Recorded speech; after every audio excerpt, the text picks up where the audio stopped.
नमस्कार। आज भारतीय प्रजासत्ताक दिन उत्साहात साजरा होत आहे। या निमित्त मी राज्यातील जनतेला मनापासून हार्दिक शुभेच्छा देतो।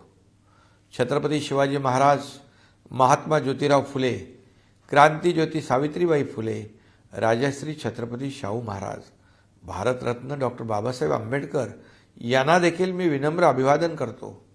भारताच्या स्वातंत्र्य लढ्यातल्या ज्ञात अज्ञात क्रांतिकारकांना सुद्धा माझं वंदन। महाराष्ट्र हे देशाचं ग्रोथ इंजिन आहे आणि हे स्थान टिकवण्यासाठी गेल्या 1.5 वर्षांच्या काळात महायुती सरकारनं आपलं कर्तव्य जबाबदारीने पार पाडलं, हे मी अभिमानाने या ठिकाणी सांगू इच्छितो।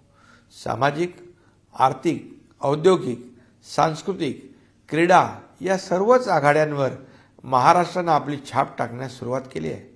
महाराष्ट्रात एक छोटा भारत वसलेला आहे असं आपण म्हणतो आणि त्यामुळेच भारताच्या प्रगतीची पताका डौलानं फडकत ठेवण्यासाठी आपली एकजूट महत्त्वाची आहे। भारत हा संपूर्ण विश्वात स्वतःचं स्थान निर्माण करण्यात यशस्वी होतोय आणि याचं निर्विवाद श्रेय देशाचे आदरणीय प्रधानमंत्री श्री नरेंद्र मोदीजी यांना द्यायलाच पाहिजे।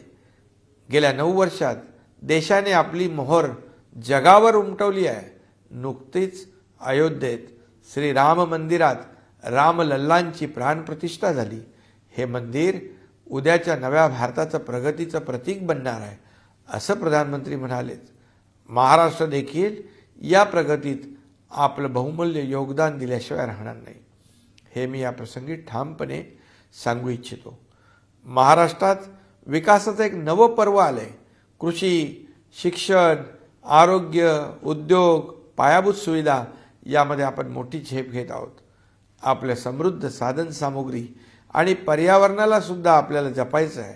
महाराष्ट्राची ओळख एक शांतताप्रिय, सामाजिक सलोखा असणारं राज्य म्हणून आहे। आपल्याला ही ओळख वाढवायची आहे। आजच्या पवित्र दिनी आपण भारतीय प्रजासत्ताकासाठी एकात्मतेची भावना वाढीस लावण्याची आणि महाराष्ट्राला देशात क्रमांक 1चं राज्य बनवण्याची शपथ घेऊया। पुन्हा एकदा आपणा सर्वांना प्रजासत्ताक दिनाच्या हार्दिक शुभेच्छा। जय हिंद, जय महाराष्ट्र।